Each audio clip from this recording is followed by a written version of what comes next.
Hey everyone, welcome to another. A little lower.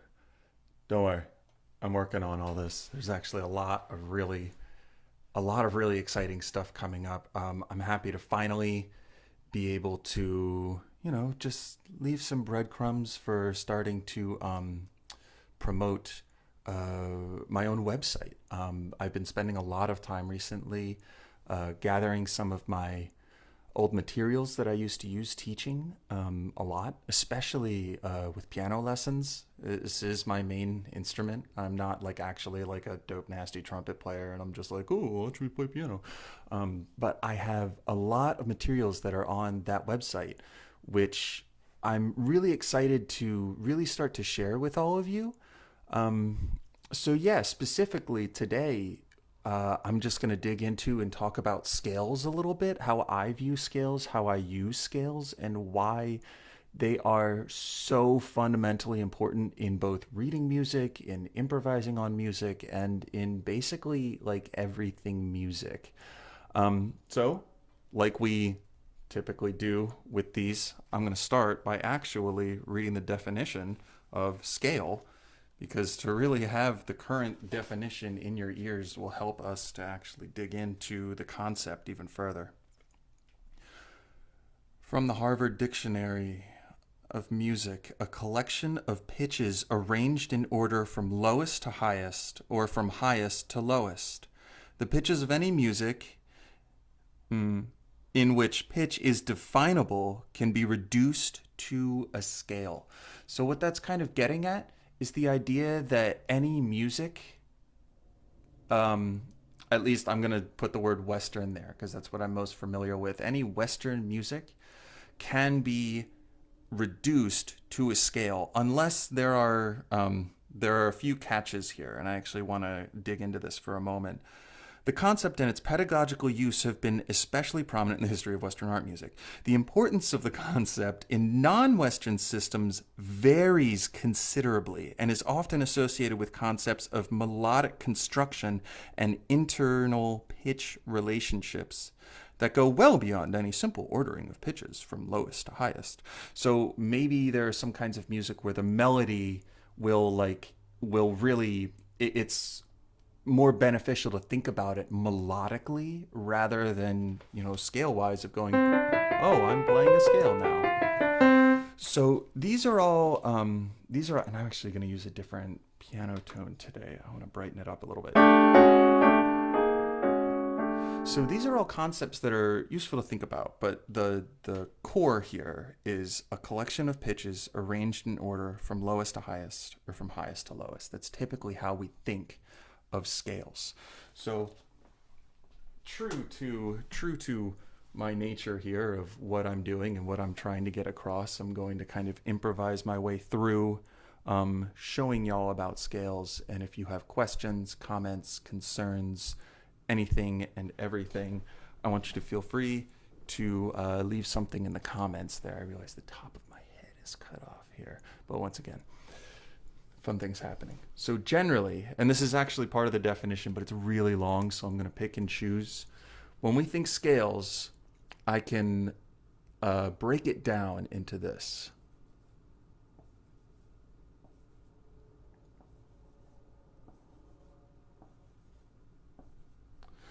So if y'all can see that there, I know there's a little bit of glare. Once again, I'm working on that too. Maybe if I actually turn this a tiny bit. No, that made it worse. What I've got here is whole, whole, half, whole, whole, whole, half. And what that refers to is the size of the steps, how big of a step that we go to. So if we are thinking in the key of C major, a C major scale, we could go, okay, C, but instead of writing it right under here, I'm going to write it slightly to the left of it and put all of these in between. C, D. C to D is a whole step. So C, D, E, F, there's only a half step between E and F. Whole step to G, whole step to A, whole step to B, and then half step to C again. It's really, when we're writing out these scales, it's always a good idea to make sure you have the first and last one written here so that you kind of see your bookends, so to speak. You see how you can see the beginning all the way through the end back to start again. So we would call this, especially in the way that we hear music, a major scale.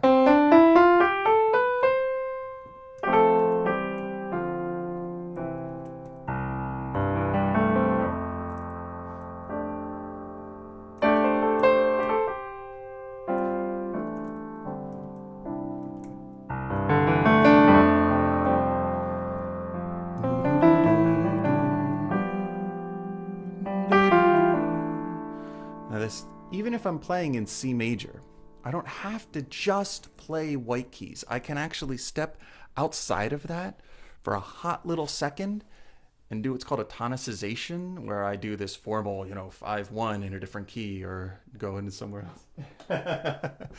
That's Sarah popping in, grabbing stuff. I could do a formal, 5-1 in another key. So if I'm in C, I'm here. Or maybe I want to go to G and then back to C.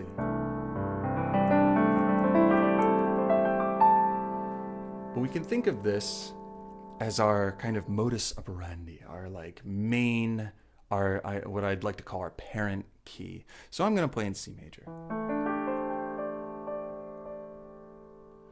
And I'm going to just use this scale to paint, but I might really heavily make another harmony feel like home base.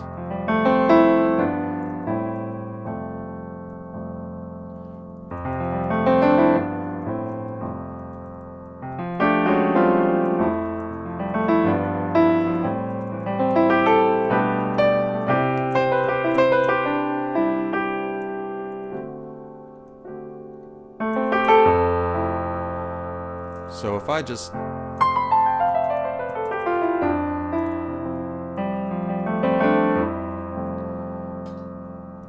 all the white keys. Generally, when you're teaching scales, this is the first one we start with. We start with learning the fingering patterns, which are on those PDFs that I was bringing up before on the website. And I always start with 2 octaves, even though it's actually a little bit trickier.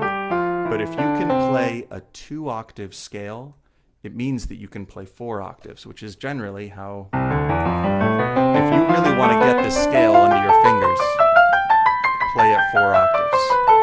I'm going to see if I can actually do this without messing up even though I'm talking. And that's the idea. You want to get it to be such second nature that you don't even have to think about it anymore. I'm hoping, are people able to actually hear and whatnot? I was having problems with that before. And I see some people liking in on this, but I really am confused about what's going on with all this stuff ever since, Facebook kind of changed the format. But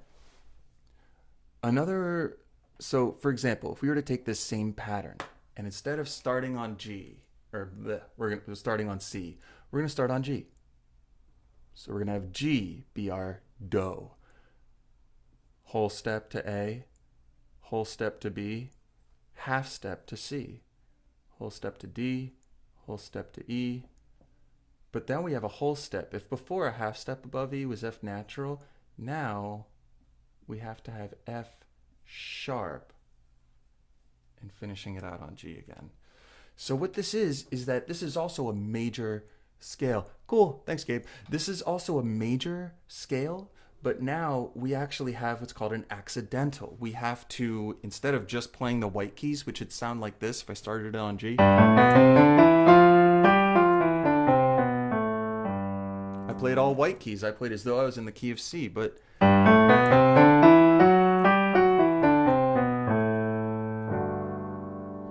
we need to actually add in this F sharp, because that's what the pattern would dictate. That is how we bring about a G major scale. And then you go around this circle of fifths, which was another one that I did of these, which I'm definitely going to revisit. I'm going to revisit all this stuff.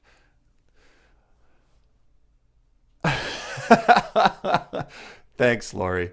I appreciate that. That's the idea. She's talking about stealing these vids. Go right ahead. That's exactly why I'm making these.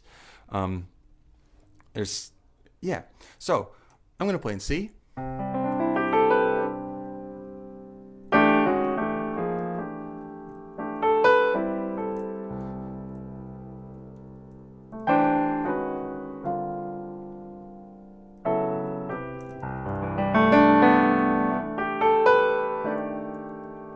And now, because I added this tone, I'm implying a different key. I'm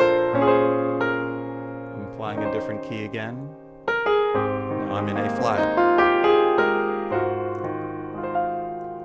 Now I'm in D flat major.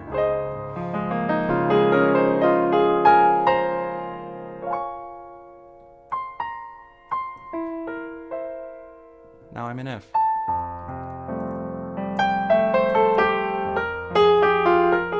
Natural minor.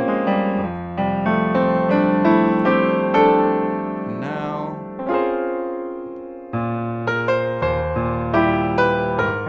I'm in A flat. The reason that I'm able to dictate to you where I'm going and what I'm doing is because it's literally taking the time to just go through these scales. If you can view these pianos, it's one thing to be able to go do re mi fa sol la ti do re. It's one thing to be able to do that, but really the goal eventually when you're practicing through these scales is to see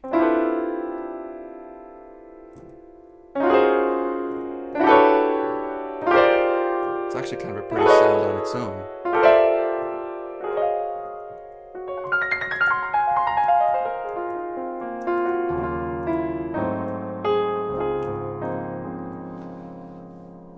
Once you get all of these scales, major scales, I always, when I taught piano lessons, I always started with major scales because it was so fundamental in how we hear and how we put into context what we're hearing. The other thing that we can talk about here is a minor scale. And actually what I'm going to do is I'm going to just take this whole half, whole half, and I'm going to extend it. Whole, half, yada, yada, yada. Really, this cell, this idea here, we just move this around. So we can either start here, whole, half, whole, half for a major, or we could start here for minor, where we go A, B, C, D, E, F, G, A. I want you to really hear the difference in what's tonic, what's home bass, what's coming back to the way I think of it in do bass minor, what's coming back to do. What feels like if I were to finish the tune right there, you're like, okay, the tune's finished and I'm cool with that. Might be a little sad if it's minor, just to throw an arbitrary emotion onto it, or it might be really happy.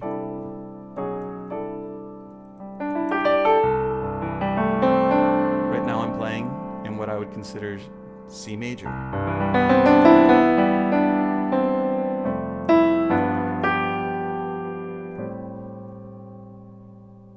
Now I still feel like that C major is home.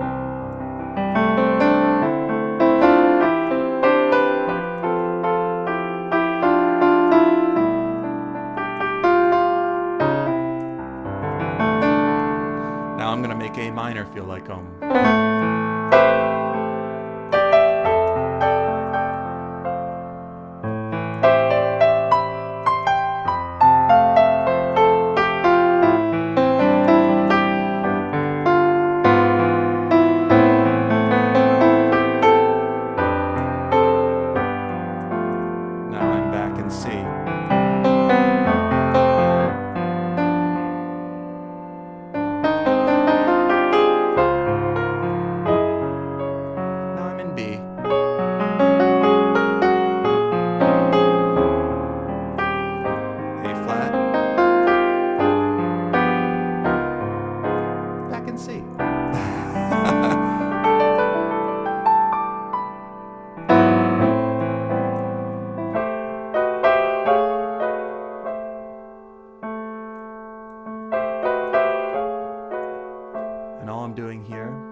This concept is really important in jazz,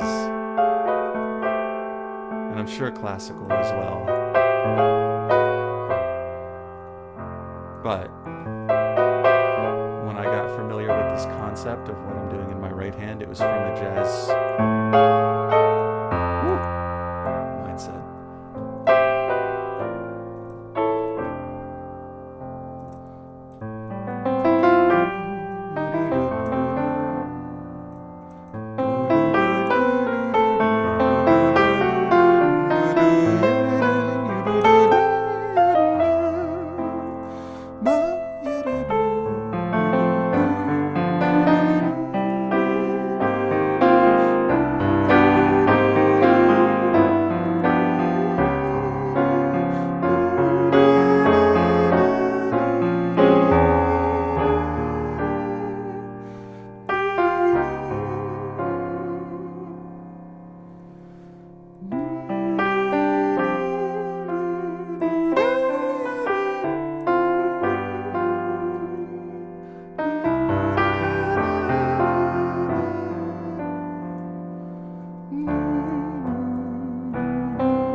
G,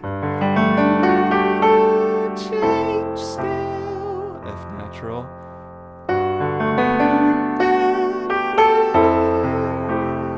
try and locate that color difference. I'm just going.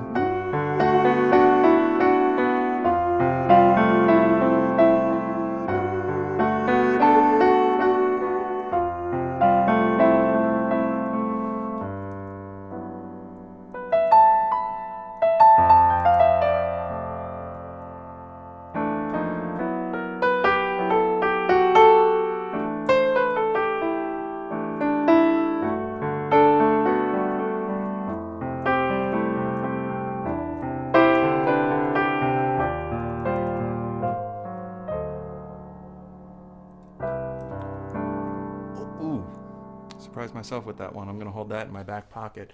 Timestamp, cool. So, not to get too deep into this because I wanted this to just be an opening of scales. Once again, check out the PDFs that are on my website. If you learn how to do this, the major scale in all 12 keys, going all the way up 4 octaves, you've got all the tools to do that at your fingertips. If you have a piano, you have the PDF, and you can read just the pitch names off of it. You read the key signatures that are going on. For example, G major would have an F sharp in the key signature. That's partly how you know it would be in G major. Or if you see that accidental written in the music, it's like, oh, maybe this is temporarily implying G major. And you can actually direct your ear into that, where you might hear this as Ti, do, Ti, do. So, sure, I want to dig into this for just a moment. One other thing that I think really is a concept that can confuse people right off the bat is the idea of modes. The major scale and the minor scale, like we,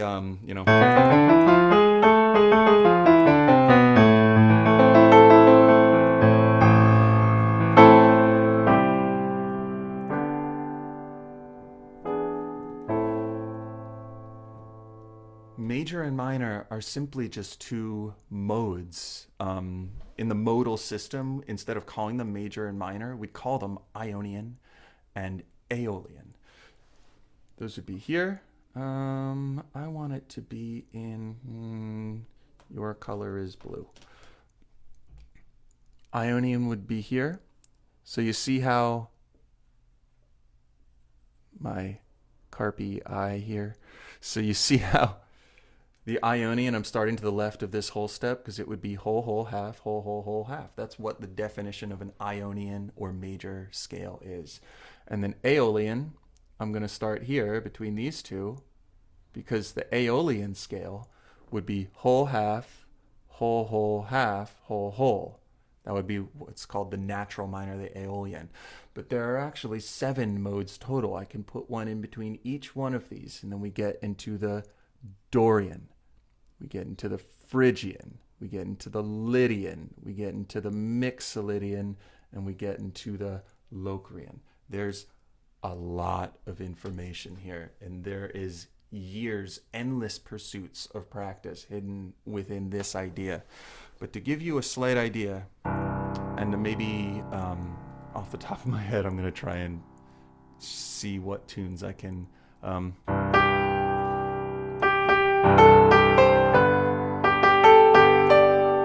Happy Birthday would be in major. That's generally how we think of it. Dorian, I have a controversial one here for Dorian. Some of you might have heard it like this. No one's heard it like that because that's not it.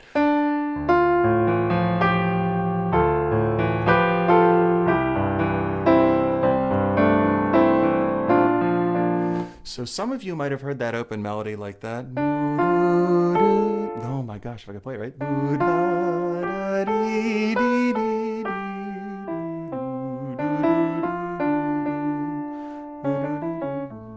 That opening lift there.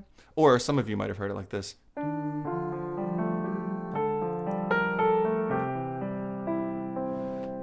For those of you of the religious background, you might recognize that as What Child Is This? But if you heard it with that major lift, you might think of it as Greensleeves. That's a very popular folk tune. I have no idea where it's from. I have no idea when it was written, but it's like one of those traditionals. And the melody was taken and applied onto What Child Is This?, the religious hymn. Then again, actually, I don't know which came first, the chicken or the egg there, so don't quote me on that. But I find it interesting, those two differences between the sound. But that would be Dorian if you play it with that raised sixth. You could think of it as the minor. Wow. Here's the natural minor. Here's Dorian. And you're going to notice I'm playing all white keys.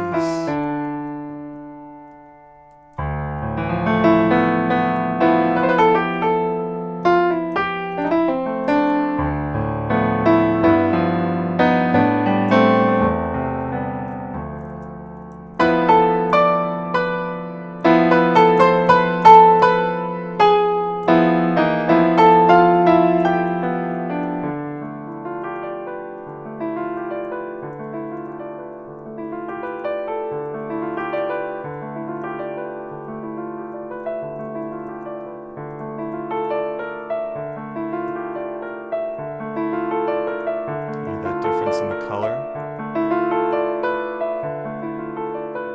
This is the difference between Dorian and minor.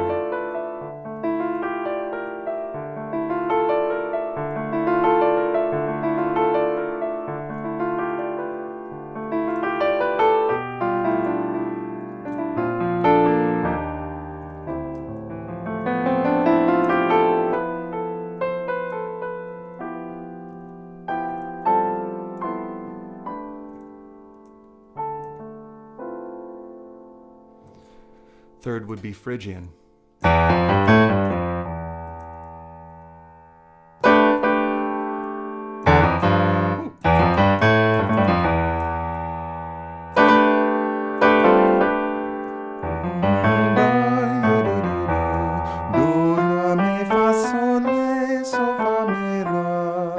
You can use that chromatic solfege. Do, la, mi, fa, sol, la, ti, do. Or mi, fa, sol, la, ti, do, re, mi. I'd prefer to put the do here so that when I come back down here, love this sound. This is big in flamenco music.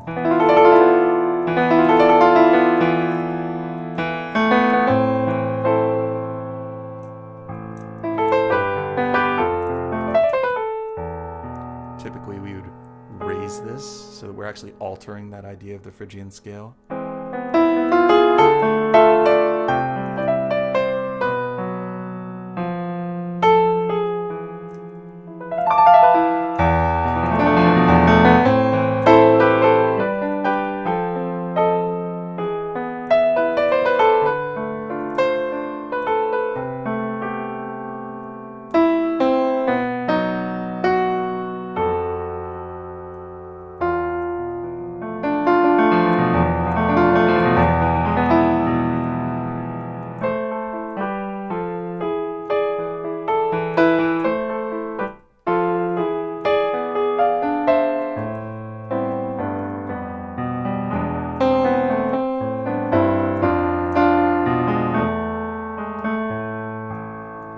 Next, after Phrygian, we'd have Lydian, one of my absolute favorites.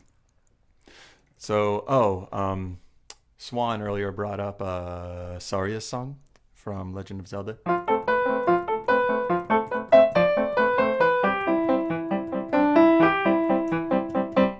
Sorry, my improvisations could be cleaner here, but it has that raised forward.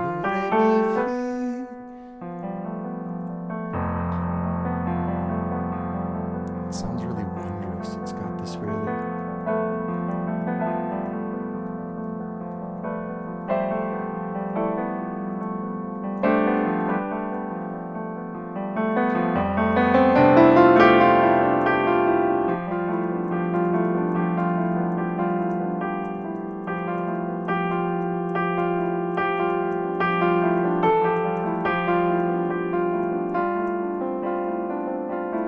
Or we can go to Mixolydian. You get that blues sound.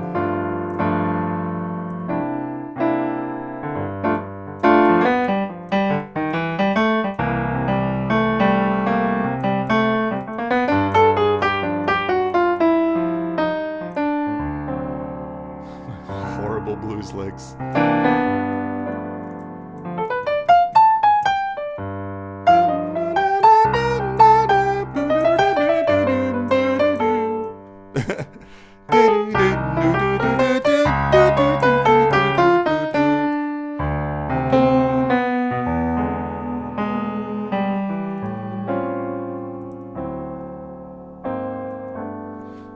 When we think of that blues music, that uses that Mixolydian mode. This, we could say it as the fifth mode of, like, if I'm playing in G Mixolydian.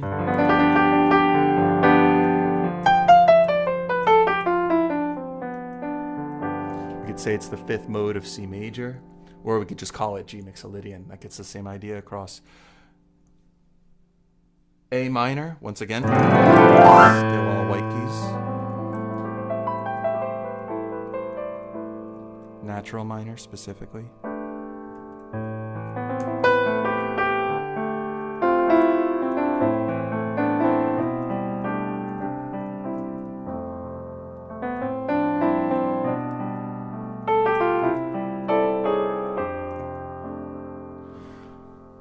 And the final one, the Locrian.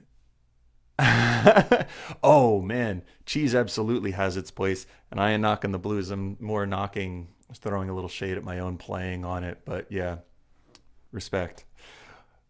The B. The only tune I can think of off the top of my head that uses this mode, and it's a really great one actually, is Bjork, Army of Me. If you know that tune, she's singing in the Locrian mode there, which is this really kind of quirky.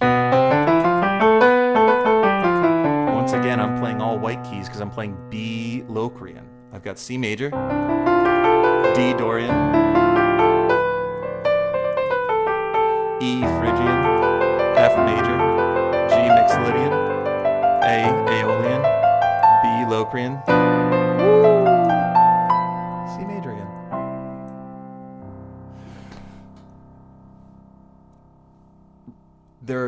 There are so many different ways to view these things, which is why I always say start off with getting those major scales under your fingers. If you're able to actually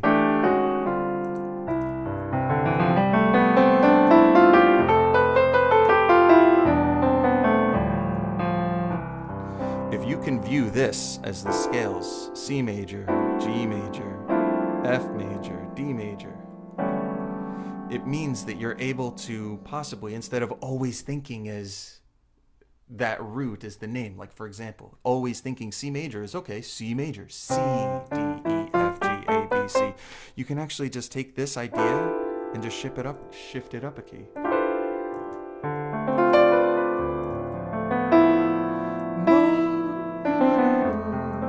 And then you can kind of float above having this sense of you can kind of float above having this sense of like a real home base. You can, I hate to say trick your listener, you can give your listener unexpected ideas.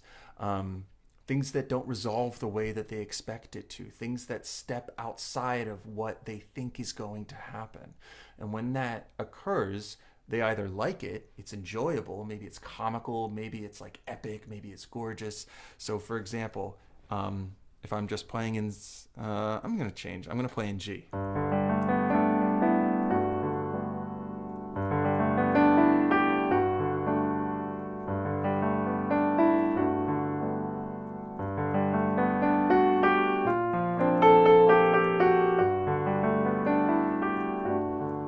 Definitely didn't expect where I was going. But maybe if you knew how I played,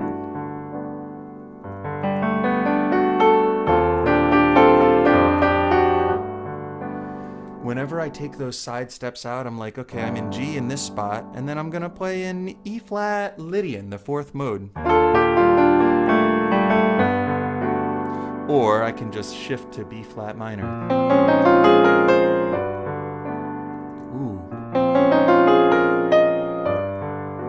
Gorgeous.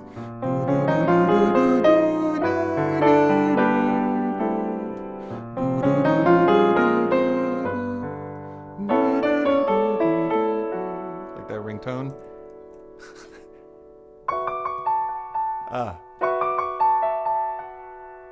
That's such a nice like melody for a ringtone. It's like, hey, you have got a text message. I wonder if any phones actually use that anymore. I just remember that was a ringtone that every time I got it, I was like, oh, that's so nice.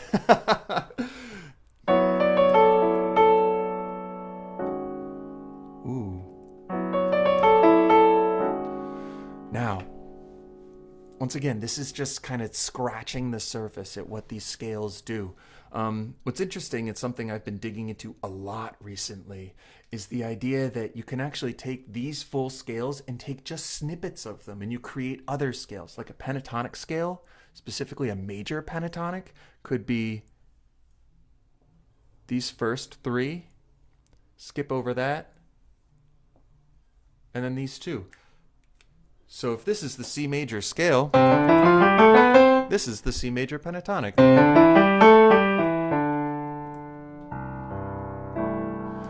There is an infinite amount of stuff you can do with the major scale. There's an equally infinite amount of stuff that you can do with these pentatonics and the way that you go through them. A lot of my practice recently has been just trying to figure out how to play these pentatonics in ways that sound cool.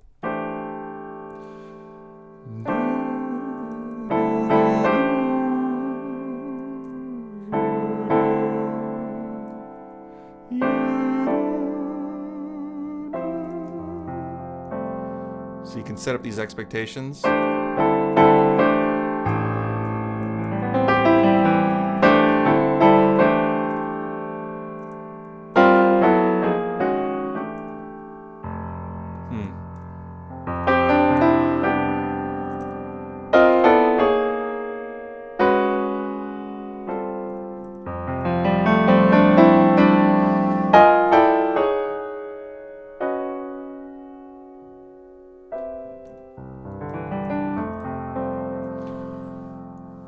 But to finish it out here, I talked briefly about tetrachords in one of the other videos, and tetrachords in some ways are the building blocks of these. I'm getting super cluttered on my page here. But I can look at this as what we described before, a major tetrachord. Whole, half. That's a major tetrachord, right?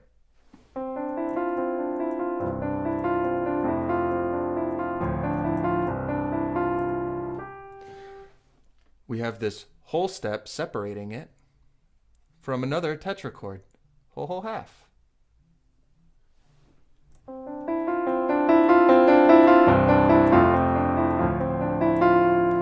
Whole step, whole, half.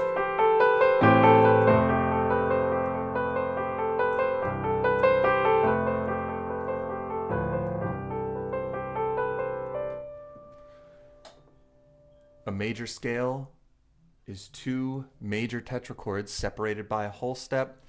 A minor scale would be a minor tetrachord followed by a whole step, and then an upper minor tetrachord. The more that we dig into the fundamentals of all these ideas, the like, how many different ways can I view this? How many different, ways can I crack the egg and then make an omelet or make scrambled eggs or make sunny side up? I'm always partial to just the throw everything in a pan and let it all cook mentality. But if you want to dig into the higher ideas and the higher concepts of theoretical thought, learn your roots, because the deeper your roots, the larger your branches are going to be. So I'm going to go for a little bit. I'm going to use some of these different scalar ideas. I'm just going to start in A major.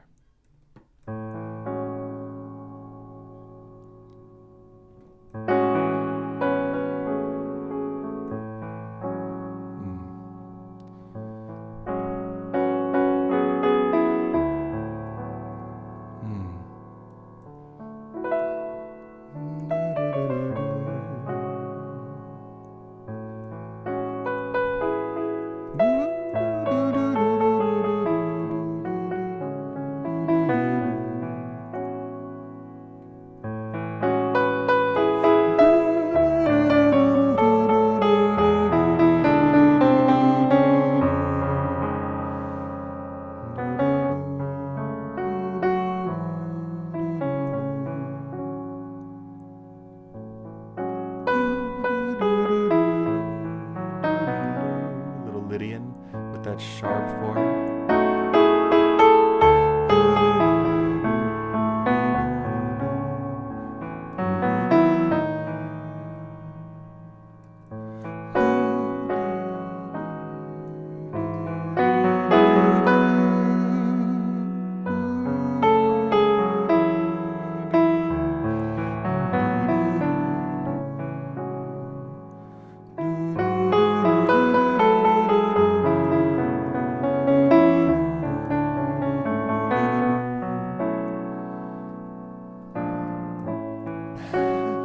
Sidestep.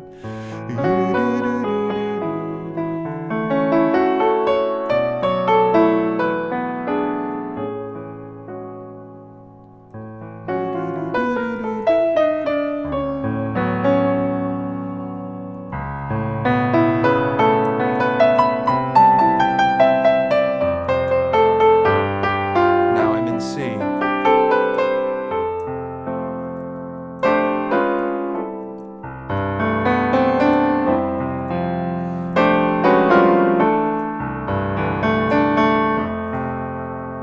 Pentatonics idea.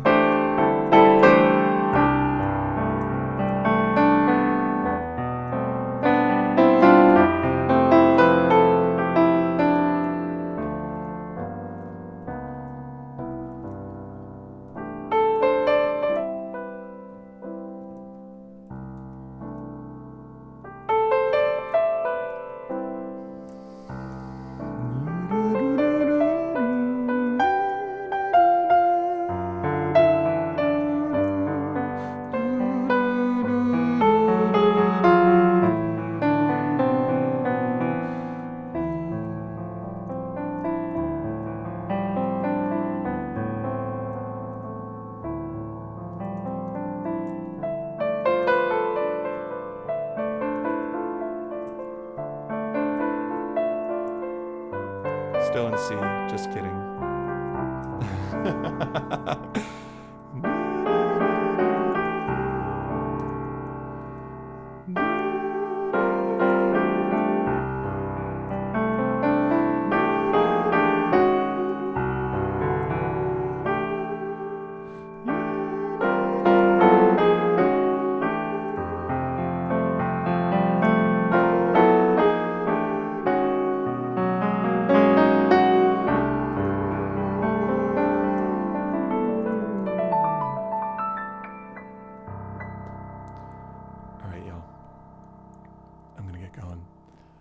Thanks so much for tuning in. Once again, check out the website, dantownsendmusic.com. I've got PDFs of the major scale as well as the two different minors, the melodic and the harmonic. We didn't even go into that. I didn't even want to talk about like raising scale degrees and whatnot. I'll probably do that in a later lesson. But thank you so much for tuning in. And stay safe out there, stay sane, stay socially distanced yet digitally connected. And yeah, talk to you soon.